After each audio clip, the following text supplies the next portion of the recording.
¿Es la sábana santa la mortaja fúnebre que envolvió el cadáver de Jesucristo? ¿Es el sudario que se conserva en Oviedo, al norte de España, el complemento ideal de la sábana santa porque también tocó el cuerpo de Jesús? ¿Qué dicen las últimas investigaciones científicas sobre estas piezas arqueológicas, las más estudiadas de la historia y las reliquias más importantes de toda la cristiandad? Tengo la dicha de formar parte del equipo de investigación que analiza la relación de estos objetos con Jesucristo y de impartir conferencias en distintas partes del mundo explicando los hallazgos realizados sobre ellos. En el episodio de hoy podrás conocer en una entrevista dichos descubrimientos como una manera de profundizar en los horribles tormentos sufridos por Cristo y en la posibilidad de que la muerte no haya tenido la última palabra gracias a la resurrección. Así que no te lo pierdas.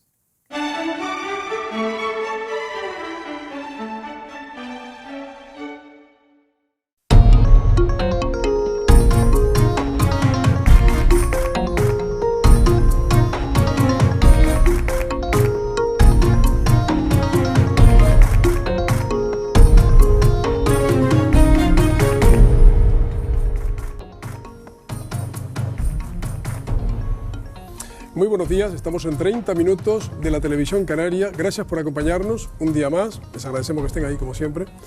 Y vamos a hablar de un misterio que dura ya más de 2000 años. Investigaciones de lo más sofisticadas se han llevado a cabo y sigue el misterio, aunque bien es cierto que los científicos también se acercan mucho a la verdad. Y estamos hablando de la sábana santa, que es la gran historia por desvelar categóricamente frente a los que están en contra de que esa sábana tenga el origen que los primeros investigadores apuntaron. Estamos hablando de uno de los grandes misterios de la humanidad. Nos acompaña uno de los expertos en la sábana santa, Andrés Brito. Andrés Brito, muy buenos días. Buenos días, Carmelo. Gracias por acompañarnos a 30 minutos. Es un placer. Acaba de celebrarse en Valencia el Congreso Mundial sobre la Sábana Santa. 500 expertos, uno de los expertos es nuestro invitado, 20 y tantos ponentes y uno de ellos ha sido también nuestro invitado, que es teólogo, doctor en periodismo y que además se especializó en la tesis doctoral sobre este tema, los errores periodísticos sobre la Sábana Santa. ¿Por qué ese interés personal, Andrés, por la Sábana Santa? ¿Cómo surge ese interés? Pues porque la sábana santa, según la tradición, es la mortaja fúnebre que envolvió el cuerpo de Jesús de Nazaret en el sepulcro hace 2000 años, como indicabas. La ciencia lo que trata es de determinar si estamos ante la verdadera mortaja o, por el contrario, se trata de una falsificación. Y ha sido algo que ha llamado mi atención, no solamente desde la inteligencia, desde la investigación, sino también porque soy cristiano y todo lo que tiene que ver con Jesucristo me atrae, me fascina y soy el primero en querer conocer si efectivamente esa reliquia es verdadera o no. Me cuentan que viendo un programa del recordado doctor Jiménez del Oso, te quedaste impactado. Sí. Fue un programa del año 1978 que recordaré mientras viva. Yo tenía 12 añitos en ese entonces y mis padres, que eran siempre muy liberales, me dejaban ver ese tipo de programas que a otros niños les asustaba, a mí no. Y recuerdo que la noche en la que vi por primera vez el rostro que vamos a mostrar dentro de un ratito en el programa, me quedé tan profundamente impactado que yo creo que desde entonces he estado centrado en determinar si ese misterio del que tú también has hablado verdaderamente nos interpela como seres humanos. Claro, vamos a hablar de una cosa que no solo tiene que ver para aquellos que son firmemente creyentes en Jesús de Nazaret, en que la sábana santa es la de Jesús de Nazaret, sino los que tengan curiosidad por la ciencia, porque este es un tema que ha, digamos que, impactado también a muchos científicos, que ha generado mucha investigación contrapuesta. Maravillosa la polémica que hay sobre la sábana santa, ¿no? Sí, además esto es interesante que lo digas y que lo recalquemos, porque si mañana se demuestra que la sábana santa es falsa, en el ámbito de la fe no pasa nada. Los creyentes creemos en la resurrección por el testimonio de los apóstoles, por el evangelio, pero no por la sábana. Lo que pasa es que la sábana es una pieza arqueológica que en todo caso estudiada. Una reliquia, ¿no? Una reliquia nos pone en contacto con el Jesús histórico y esto sí me interesa porque me va a proporcionar información acerca de cómo era la forma de vida y en este caso pues la manera de enterrar, de colocar en un sepulcro que tenían los judíos del siglo I. Es realmente apasionante, por eso les invito a que sigan las explicaciones de nuestro invitado. ¿Cómo fue envuelto el cuerpo, Andrés, en la sábana? La sábana es lo suficientemente larga, 4,43 por 1,13, como para envolver, como veremos Vamos en a ver la imagen, sí. Como para envolver el cuerpo de un hombre adulto, tal y como estamos viendo, y aparece pues una huella de sangre debido a que este hombre fue torturado, fue martirizado, pero curiosamente también se conserva la imagen frontal y dorsal del hombre que se envolvió en esa tela. Y aquí es donde comienza un poco la polémica, saber cómo es posible que se haya generado esa imagen, porque que haya huellas de sangre o de suero sanguíneo es normal, pero esa imagen, ¿qué es lo que genera? ¿Qué es lo que representa? ¿Por qué está ahí? ¿Por qué está en la superficie de la síndone? Ahora, hemos visto la sábana cómo debió plegarse debajo y sobre un cuerpo muerto, que se produjo en la fecha que fuere, que luego veremos. Pero el misterio todavía no es ese, desde luego eso, en fin, formaba parte de la tradición de entonces, se hacía, de esa manera se colocaba la mortaja, digamos. El misterio comienza ahora, cuando se empieza, Andrés, a descubrir que en esa sábana hay una serie de huellas, de reflejos, de rastro, que no parece natural para la época en que se produjo. Vamos a hablar de ello. ¿Qué características únicas tiene esa imagen, esa sábana y esa imagen que se ve en la sábana? Si nos centramos en la imagen, Carmelo, hay 9 características. Siguiente imagen, para poderla estudiar también sobre la propia imagen en la pantalla. Ahí está. No tienen parangón con ninguna otra imagen. Si nos fijamos en el lado derecho de la pantalla, vemos el negativo fotográfico. Cuando se le saca una foto a esta reliquia y miramos el cliché, el negativo en donde se da la inversión del blanco y del negro, es en donde verdaderamente vemos la imagen del hombre que se envolvió con la síndone. Esto lo descubrió en el año 1898 la primera persona que le tomó una foto, Secondo Pia, y que luego, 30 años más tarde, Giuseppe Enri, otro fotógrafo, en este caso profesional, tomó nuevas placas y confirmó este descubrimiento. Pero claro, hay que explicar cómo es posible que exista un negativo fotográfico de tamaño real, de cuerpo entero, elaborado, en teoría, 19 siglos antes de que se inventara la fotografía. O sea, se hizo la foto de la sábana santa y estudiando la foto se ve que en el negativo aparece un rostro, un cuerpo, lo cual no parece que case con el hecho de que en el siglo I, que no existía la fotografía, pudiera conseguirse esa imagen. Primer misterio. Claro. La imagen es tridimensional. Y vamos a ver la siguiente imagen también. Sí, esto fue otra de las cosas que llamó poderosamente la atención de los científicos. Como estamos viendo aquí en el modelo que elaboró Leo Bala, es posible elaborar un modelo volumétrico del hombre que se envolvió con ella. Y estamos diciendo que aplicando los ordenadores de la era espacial se puede determinar con exactitud la forma tridimensional que tenía el hombre que se envolvió con esa tela. Estos son datos en un lienzo fúnebre del siglo I. Hay que saber cómo es posible que se haya generado esta imagen, y aquí es donde entra un poquito la polémica, puesto que ha habido científicos como los doctores John Jackson del Jet Propulsion Laboratory de Pasadena, que ha aventurado ciertas hipótesis que no terminan de convencer a la totalidad de lo que es la comunidad científica, puesto que se trata de cosas que no se pueden volver a reproducir en un laboratorio, pero que son muy sugerentes. O sea, se consigue una imagen tridimensional. Eso es. De esa de ese reflejo que hay, esa imagen que hay en la sábana, una imagen tridimensional que incluso has dicho que se ha hecho un modelo volumétrico en madera o no sé qué material. Sí, efectivamente. Bueno, últimamente se ha hecho hasta con ordenadores, pero el doctor Miñarro, que fue uno de los ponentes que tuvimos también en el Congreso, ha elaborado unas magníficas esculturas que hoy en día sirven de referencia para seguir haciendo, pues sobre todo, retratos robots del hombre de la sábana, como veremos al final, que también demostraré la imagen. Imágenes que son extraordinarias, artísticamente, estéticamente. Ha citado, Andrés, la investigación del doctor Jackson, un hombre de la investigación aeroespacial, que creo que en los años 70 y tantos, 78 creo, involucra a mucha gente en investigar a fondo la sábana. Ha sido hasta este momento es la gran investigación, el mayor esfuerzo científico que se ha hecho para investigar la sábana santa. Se le dedicaron 120 horas de estudio en vivo, lo que pasa que después ha generado más de 20.000 horas, cada uno estudiando por separado, ¿no? Y se trasladó este equipo, que formaban una treintena de científicos, para poder determinar, ante todo, si la sábana era falsa. Es decir, desde que viesen que era pintura, pues ya dejaban de estudiar porque se veía que era una manufactura, ¿no? Sin embargo, todo lo que comenzaron a descubrir no solamente les fascinó como científicos, sino incluso como seres humanos, y empezaron a profundizar acerca de la manera en la cual este hombre fue torturado, y que curiosamente coincide con lo que nos cuentan los evangelios que le hicieron a Jesús de Nazaret. Por lo tanto, ahí está la pregunta clave: ¿es o no es el hombre de la sábana Jesucristo? Con la pregunta que trataremos a la medida que avance el programa, ir viendo hacia dónde apuntan las investigaciones. Se produce un destello, según una de las versiones más extendidas. El cuerpo que estaba en la sábana, que hemos visto antes, desaparece.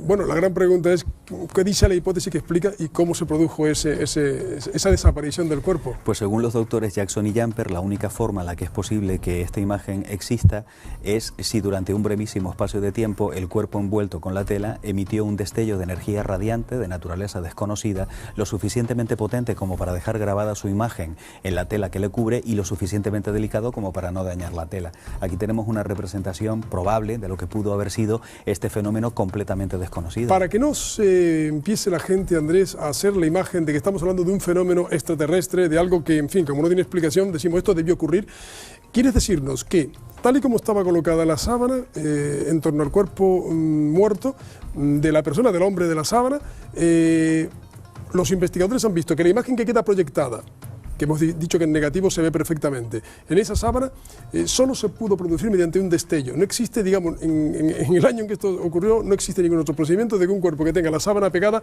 quede la imagen impregnada. Date cuenta que a lo largo de 100 años se han estado estudiando diversas formas en las cuales puede quedar grabada la imagen de un cuerpo en una tela. Si yo me embadurno de pintura y me pongo encima una tela, va a quedar una imagen pero muy difusa y que además deja grumo de pintura entre hilo e hilo. Aquí se da la circunstancia de que están coloreados los hilos, pero entre hilo e hilo no hay grumo de pintura. Además es una imagen muy superficial. Se calcula que si tuviese el tamaño de un brazo humano solamente estaría coloreado lo que correspondería al vello superficial. Es decir, tiene una serie de características, es resistente al calor, al agua, a los reactivos químicos, no está direccionada, está muy pormenorizada, es tridimensional, es negativa, que la hacen absolutamente única. Única, no hay ninguna imagen que tenga esas características de cuantas se hayan podido producir jamás. Efectivamente. Son 9 características, tengo entendido, ¿no? Esas 9 características que aparecen en la imagen original. Estable al agua, estable al calor, estable a los reactivos químicos, es pormenorizada, es tridimensional, es negativa, no está direccionada, no es pintura. O sea, son una serie de características clave únicas, que son las que determinan que estamos ante un fenómeno incomprensible a día de hoy. Claro. Por lo tanto, lo que hay es que generar hipótesis que nos indiquen cómo es posible que esto exista, porque lo maravilloso de la sábana santa es que no estamos hablando de una entelequia, sino que es un objeto físico que se puede llevar y palpar en un laboratorio. Está en Turín, además, ¿no? Sí, se conserva allí desde el año 1578. Desde 1578 esta sábana está en Turín, que además, si podemos ahora contamos las peripecias que ha seguido a lo largo de la historia. Vaya si ha tenido peripecia esta reliquia que hemos dicho. De manera que el gran misterio, el cuerpo tuvo que desaparecer y tuvo que emitir un destello luminoso muy potente para que quedara ahí. No hay ninguna otra sábana de aquellas que se usaban, de las mortajas de entonces, que tenga rostros como este, de esas características. En absoluto. Y eso que existen 300 sábanas santas en el mundo, que esto es una objeción que también hay que responder. Sí. Lo que pasa es que es así, que son pintadas. Son copias malas. Claro, son copias, porque antes de inventarse la fotografía, la única forma de tener una copia de la sábana santa era primero ser millonario, ser un señor feudal y pagarle al pintor de la corte el viaje para que le mostraran la reliquia. Lo que pasa es que en su ingenuidad también pintaba los agujeros, los remiendos y las arrugas. Bien. ¿Cómo era físicamente ese hombre que estuvo ahí en la sábana? Pues vamos a ver la siguiente imagen. Las medidas antropométricas que vamos a ver a continuación han sido tomadas sobre un modelo del doctor Miñarro, que estamos viendo a la izquierda. Ya había sido estudiado por doctores como Yves Delage a finales del siglo XIX, que era miembro de la Sorbona francesa, o por el cirujano jefe del Hospital de San José de París, el doctor Pierre Barbet, que escribió un libro maravilloso titulado Un doctor en el Calvario. ¿Fue muy polémico ese? Bueno, fue polémico en el sentido de que... científicos que se metían en un tema en el que muchos compañeros de la comunidad científica se ponían de uñas, Sí, ¿no? Bueno, y sobre todo en la Sorbona hubo incluso un amago de linchamiento del doctor Delage, que no podía comprender cómo era posible que hubiese ese enconamiento en contra, a pensar que si efectivamente Jesús había pasado por este mundo, pudiese haber dejado huellas físicas de su presencia. Claro, estamos hablando de un ser vivo, de un hombre, de una persona que estuvo allí. Luego la sábana ha dado pie a todo este tipo de polémica, pero claro, los científicos que se han acercado se han enfrentado también a que a su vez los crucifiquen a ellos y no dicen lo que otros quieren, ¿no? Bueno, pues lo interesante de estas medidas antropométricas, Carmelo, es que según los expertos, los fisiólogos que lo han estudiado, estamos ante un cuerpo humano de varón adulto de características perfectas. ¿Cuáles son? Pues mide 1,80 de estatura, pesa unos 80 kilos, tiene una serie de características que generan una armonía general dentro de ese cuerpo, y sobre todo lo que llama la atención es que la expresión de ese rostro de cierta serenidad contrasta enormemente con las horribles torturas a las que Sí, sabemos ahora que vemos fue eso. sometido. Claro, que esta persona que estuvo en esa sábana santa fue torturada de manera tremenda. Hemos visto la película La Pasión de Mel Gibson, que además la Iglesia dijo que creía que se acercaba mucho a lo que pasó realmente, y digamos, la flagelación, la tortura en sí de esa persona que luego muere crucificada y que luego estuvo envuelta en esta sábana, es tremendo, ¿no? Aparte que, Andrés, te pregunto como experto, no se solía flagelar y crucificar a la misma persona, ¿no? Efectivamente, esto solamente ocurre, que nosotros sepamos, en el caso de Jesús, por la estratagema de Pilato para salvarle la vida. O bien se flagelaba o bien se crucificaba, pero nunca se hacían las dos cosas. Con lo cual nos encontramos con que hay una serie de elementos que solo se dan en este personaje y en este caso. Flagelado y crucificado. Flagelado y crucificado. Además, lo normal era, por ejemplo, pues que le rompieran las piernas o que descuartizaran el cadáver y lo lanzaran a lo que se llamaba la Gehenna, que era una especie de horno que no terminaba nunca de... ¿Qué no pasó esta vez? No ocurrió. Por eso estamos ante un caso único en la historia. Siguiente imagen para ya entrar en cómo fue la flagelación. Estamos viendo la investigación que se llevó a cabo sobre el cuerpo del hombre que estuvo en la sábana santa. Habla de que fue flagelado. Incluso, Andrés, me cuentan que se sabe hasta las dos personas que lo flagelaron, quién estaba a la izquierda, quién a la derecha, quién era más alto, quién era más bajo. Sí, porque date ¿Cómo cuenta se puede que saber eso? En la sábana aparecen muy claramente las huellas de lo que se llaman los taxilos, que son los trozos de hierro que tenían sus extremos los látigos, el flagrum taxilatum. Lo que hacía mucho daño, ¿no? En la piel, ¿no? Los desgarros. Por supuesto, desgarraba el tejido, o sea, la piel, y dejaba al exterior el tejido muscular con una enorme profusión de sangre. Además, sabemos que, como vemos ahí, el individuo se encontraba desnudo, puesto que las nalgas tiene en la misma proporción y en la misma profundidad este tipo de huellas, y estaba inclinado. Pues se pueden medir los ángulos, además. Y de los dos torturadores, por así decirlo, el que lo flagela por la izquierda creo que es más pequeño que el que lo flagela por la derecha a su espalda, ¿no? Y es más fuerte, y además se observa que se ha ensañado especialmente en la zona de las ingles, con lo cual pues muchos de los golpes los recibiría en la zona púbica, con el dolor que esto le generaría. En lo que es la flagelación se han sabido más cosas. También es verdad que el cuerpo de esa persona estuvo sometida a una corona de espinas que, en fin, penetró en su cabeza, ¿no? Y que lo taladró. Bien, no podemos olvidar que justamente la acusación que se le hace a Jesús de Nazaret es que es el rey de los judíos. Entonces, estamos acostumbrados a ver la corona como si fuera solamente un aro alrededor de la frente, y no es así. Claro, no era una corona, como estamos viendo aquí. Sería un casco que se le encasqueta y que además dice el Evangelio que comienzan a darle palos para clavárselo más profundamente. ¿Era habitual eso, de la corona de espinas? En absoluto. De hecho, no sabemos de ningún otro personaje que hayan hecho esto con él. El único caso de que fue también torturado con una corona de espinas incrustada en su cabeza. Efectivamente. ¿Qué explicación hay a eso? Aquello por lo cual lo acusan. Este es el rey de los judíos. Pero claro, es un rey patético. Claro, lo coronan una especie de corona de espinas. Claro. Los clavos. Siguiente imagen, porque esta es otra de las polémicas. Muchas veces hemos visto la imagen de Cristo crucificado con clavos en la palma de la mano y también en los pies, creándose un lío tremendo sobre cómo poner los clavos, y dos y uno, qué pie encima del otro. Hoy en día sabemos ya, ¿no? muy claramente que no puede haberse clavado por la palma de la mano porque se desgarraría. Se desgarraría. Aquí no hay tejido lo suficientemente poderoso. Hay un espacio que, si nosotros nos tocamos aquí, hay una separación de huesecitos que es por ahí por donde entra. Se denomina espacio descrito por Destot. Y entonces, si se atraviesa por ahí, el problema es que se destroza el nervio mediano y se genera un dolor de paroxismo que la naturaleza no soporta, y sobreviene un síncope y se puede morir de dolor. Es un dolor espantoso. Son como descargas eléctricas que van directamente al pecho. Colgado por ahí, sí que está firmemente colocado en el madero. Pero puede producirle paroxismo, como has dicho, una muerte que puede durar X tiempo, pero por alguna razón, ¿por qué ese nervio asfixia al ser humano?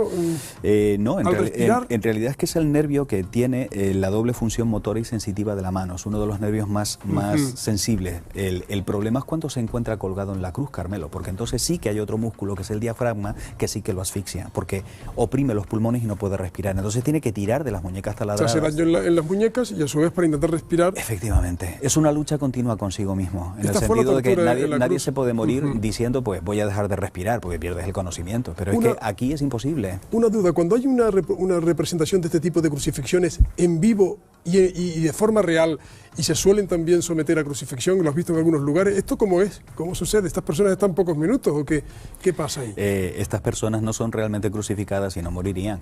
O sea, que están fingiendo que están crucificados. No, puede que incluso también les claven por las palmas de las manos, pero como se desconocía hasta que se comenzó a estudiar la Sábana Santa el procedimiento correcto, date cuenta de que esto entronca con determinadas piedades populares que hay que purificar de todo este tipo de parafernalia que yo creo que más alejan de Dios que le acercan. Claro, que son datos erróneos y se reproducen erróneamente. Claro. ¿Hubo lanzada para comprobar que estaba muerto el cuerpo? Sí, cuando, según los evangelios, le van a romper las piernas a Jesús, solamente se las rompen a los dos malhechores que están crucificando con él, y cuando comprueban que ya Jesús está con una postura incompatible con la vida, puesto que no está respirando, no se está empinando, como estábamos explicando hace un momento, para asegurarse de que está muerto, atraviesan el quinto espacio intercostal con un pilum de 7 centímetros que llega a la aurícula derecha del corazón. Ahí hay sangre fluida en los cadáveres recientes, y al tirar hacia afuera se produce algo que San Juan interpreta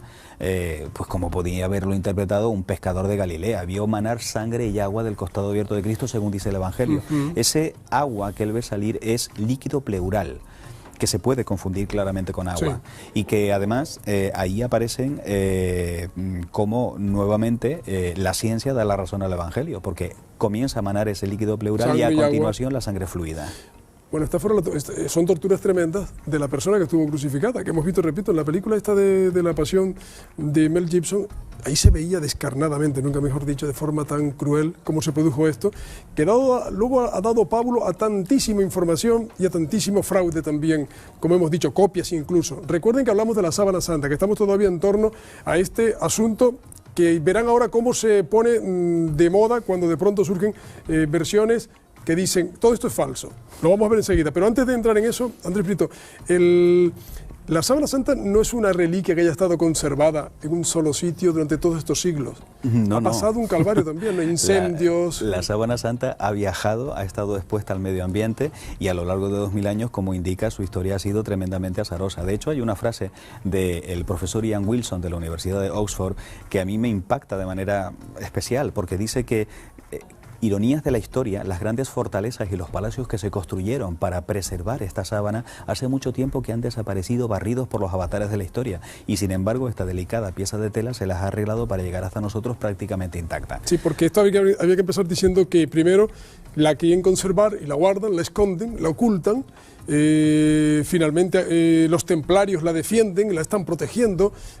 Creo que me cuentan en una de las escenas que en un momento determinado que ya, en fin, piensan que quieren evitar que la sábana salga, el cochero de un carro de paja se la lleva envolviéndose la cara con esa sábana, porque parece un trapo sucio, ¿no? Vamos a explicarlo con detenimiento, y es que el rey Felipe IV de Francia era un hombre tremendamente ambicioso, y entonces quería hacerse con los tesoros de los templarios, y este no tenía idea de que ese gran tesoro probablemente era la Sábana Santa, como ha determinado la doctora Bárbara Frale, otra de las ponentes del Congreso de Valencia.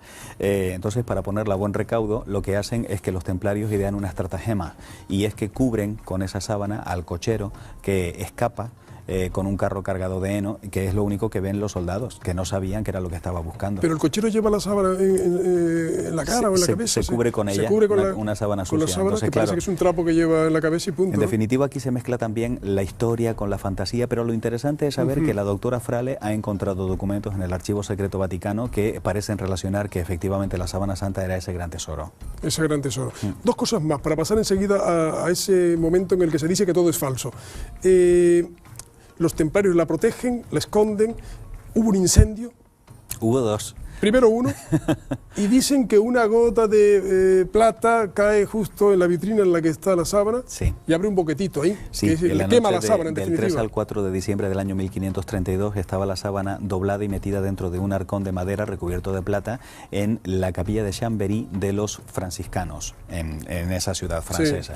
Ya pertenecía a los duques de Saboya. Pues se produce ese incendio, y una gota de plata recalentada atraviesa, como bien indicas, la sábana y genera 16 triangulitos que a día de hoy todavía se pueden ver. Ahí son los típicos triangulitos negros oscuros que hemos visto en la imagen que antes reproducíamos. Eso es. Otro incendio posterior se produce. Sí. Pero antes de ese incendio hay una tormenta tremenda y un rayo va y da en la urna de la sábana, eso es cierto también, y rompe incluso el cristal. En los años 90, 1995, comienza a hacerse una restauración de la capilla de la Síndone, y para evitar que se deteriore la reliquia, lo que hacen es colocarla en una especie de pecera protectora de cristal supuestamente irrompible. Pero en 1997 se produce esa tormenta que hace que el rayo entre por la ventana y golpee justamente en el cristal, generando una fisura gracias a la cual se pudo salvar la sábana en el incendio que se produjo posteriormente. Hay imágenes de eso, los bomberos a base incluso de ahí, ¿no? golpear, rompieron esa protección de cristal y pudieron sacarla. Y se salvó la sábana, que luego llega un momento determinado en que unos investigadores la someten a carbono 14 y dicen, nos dirás cuándo fue, que es falsa, que la sábana santa no es del siglo I, sino del siglo XIV. Sí, esto fue en el año 1988. El profesor Michael Tide, del Departamento de Investigación del Museo Británico, fue el que coordinó la datación radiocarbónica. Se cortó un trocito y se dividió en tres. Cada uno de ellos se envió a un laboratorio diferente. Y la media es que la sábana había que situarla entre los años 1260 y 1390, siglo XIV, como tú has indicado. Vamos a ver una imagen, porque inmediatamente que se produce esa noticia de que el carbono 14 echa por tierra todos los argumentos pro sábana santa, se buscan datos que invaliden esa prueba, datos donde se vea que la sábana existía siglos antes del siglo XIV. La siguiente imagen es la de los famosos iconos bizantinos, ¿no? Bueno, pues esto concretamente es el modelo sindónico que aparece es el icono de Santa Catalina del Sinaí. Lo que pasa es que es del siglo VI y está reproduciendo... Anterior al siglo XIV. Imagínate. ¿Y por qué eso es una prueba de que existía la sábana santa? Pues porque está copiando el rostro sindónico de una manera absolutamente perfecta. Tiene un ojo más arriba que otro, la nariz torcida, tiene arrugas en esta zona del cuello que el pintor identifica que son arrugas del modelo y no de la imagen, tiene el cabello recogido en forma de cola de caballo, o sea, tiene una serie de características que uno no se explica cómo es posible que pinten a Jesucristo de esa forma si no están seguros de que tienen el verdadero retrato en la síndone. O sea, que esa imagen de este icono bizantino fue hecha a partir de la imagen que hemos visto de la sábana santa en su día. Esto es del siglo... Esto es del siglo VI. Y esta es la hipótesis que tienen, entre otros, los doctores Wilson y Jorge Manuel Rodríguez, que ahora está preparando su tesis doctoral sobre este tema. Este aura que se pone sobre las imágenes santas parte de la sábana santa, ¿no? Ese aura se reproduce porque aparece, porque la imagen de la sábana santa en estos iconos la introducen en un círculo. Y eso queda ya como una tradición, ¿no? Cuando se encontraba en Edesa y se la conocía con el nombre de mandilión, doblada de forma que solamente se mostraba la cara de la imagen frontal, se colocaba encima un marco con un circulito y si eso se dibuja, se coloca la imagen de Jesús y un círculo alrededor. Lo que pasa es que eso se ha olvidado. Se extendió, claro. Y hoy en día se considera lo que se llama un residuo histórico. Es decir, podemos verlo analizando las huellas que ha dejado en la historia del arte. De manera que esta era la primera prueba que decía, el carbono 14 no tiene por qué tener siempre la razón, puesto que hay una imagen que está inspirada en la sábana santa anterior. Pero otro dato más por el que el carbono 14 puede ser cuestionado. Es verdad que luego se comprueba, y el propio autor de la investigación del carbono 14 se disculpa y dice que es verdad, que en fin, que no significa que la sábana sea falsa, que el carbono 14 vale para objetos enterrados y no para objetos como la sábana que hayan estado expuestas al medio ambiente de muchos países, porque hay mucho polen, mucha contaminación. De hecho, date cuenta que solamente el 25% de las pruebas de carbono 14 dan errores muy evidentes, y un ejemplo de ello fue pues una momia que se dató con esta técnica en el Museo de Manchester y dio que los huesos eran de la época de esplendor del Imperio egipcio, pero la tela, las fajas que la envolvían eran de 900 años después, lo cual es imposible. Sin embargo, los doctores Mattingly y Garza Valdés apuntaron que en lo que se llama el lumen, que es el tubito del interior del lino, no olvidemos que ese es el tejido con el que está hecho la síndone, crecen bacterias vivas que en el momento en el que se hizo la datación del carbono 14, en el año 88, todavía no se sabía que podían alterar la datación de la sábana. Es decir, el carbono 14 probablemente está bien hecho y eso es lo que da. Lo que no quiere decir que la sábana sea falsa, sino que ha habido algo que ha falseado la datación y por tanto la interpretación que se ha dado de ese dato. Los pólenes que la sábana ha ido recogiendo a lo largo de los siglos que lleva de existencia. Bueno, los pólenes concretamente no tienen por qué variar la datación de la síndone. Otra sustancia, otros materiales. Claro, date cuenta de que ha estado sometida a todo tipo de inclemencias, ha sufrido incendios, altísimas temperaturas y de hecho, por ejemplo, el profesor Francisco Alconchel, otro de los ponentes, indica que se produjo, y lo repito de manera textual, un intercambio isotópico a nivel molecular que regeneró el carbono 14 de la reliquia. Bien, o sea, el propio autor de la investigación luego dijo, efectivamente, no tiene por qué ser definitivo esa prueba. Se sigue investigando para poder encontrar datos anteriores.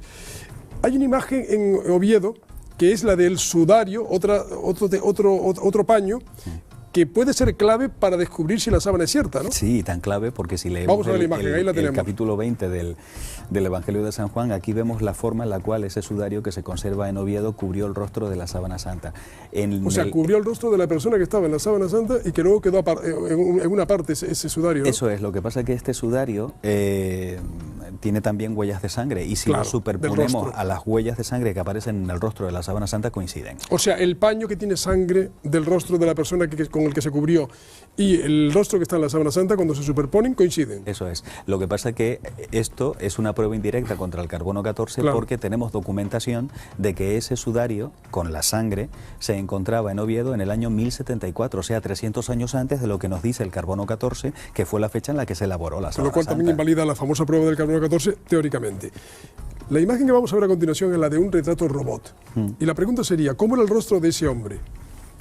Pues era un rostro, desde mi punto de vista, muy hermoso. Y lo Vamos vamos a a ver verlo. a continuación, es la última diapo que vamos a poner. Esto se lo debemos a Escobedo, que ha elaborado este modelo sintónico basándose en los datos que aparecen en las medidas que ha tomado el doctor Juan Manuel Miñarro. Entonces, es un rostro muy hermoso, y la pregunta es este el rostro de Jesús de Claro, Nazaret? esa es la pregunta que te iba a hacer. ¿Ese es el rostro de Jesús de Nazaret, el que estaba, era Jesús de Nazaret el que estaba envuelto en la sábana santa? Pues a esto responden las matemáticas. El profesor Bruno Barberis, que es catedrático de matemáticas de la Universidad de Turín, ha determinado que si empezamos a ver las cosas que de manera exclusiva sabemos que le han hecho a esta víctima y lo comparamos con lo que sabemos que le ocurrió a Jesucristo, es más fácil que a ti te salga en una ruleta 52 veces el mismo número y el mismo color a que este no sea Jesús.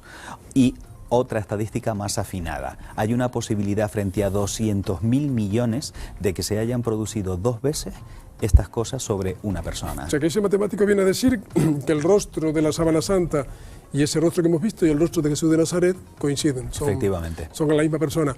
¿Resucitó? ¿O solo se puede decir que desapareció de aquella sábana ese ser que estaba allí? Desde la ciencia no se puede afirmar eso, puesto que no se puede volver a reproducir en un laboratorio. Además, la palabra Claro, resurrección sí. es un término Hay que verlo, religioso. Pero vamos, evidentemente yo sí que creo que resucitó, repito, independientemente del resultado que nos dé la sábana santa. El misterio estaba servido, por tanto sí sabemos que en ese sábana santa había un cuerpo que estaba envuelto en la sábana del 3 de abril del año 33, que es cuando ocurre todo, ¿no? Efectivamente. Y que esa persona murió a las 7 horas, desapareció a las 7 horas de haber muerto. Estuvo 7 horas entre una cosa y la otra. Y de que los restos de sangre de su rostro coincide con la imagen que se ve en la sábana. Y que solo una prueba hecha, nada menos que la de carbono 14, dice que es falsa.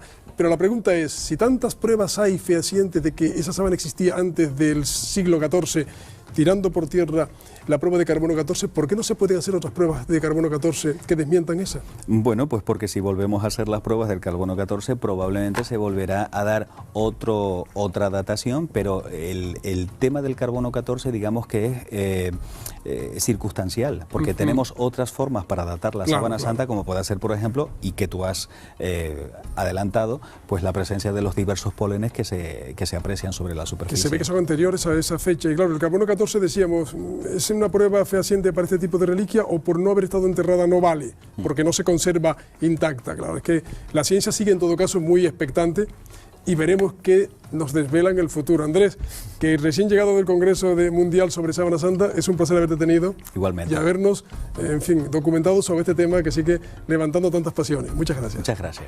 Y a ustedes también, sigan en compañía de la Televisión Canaria.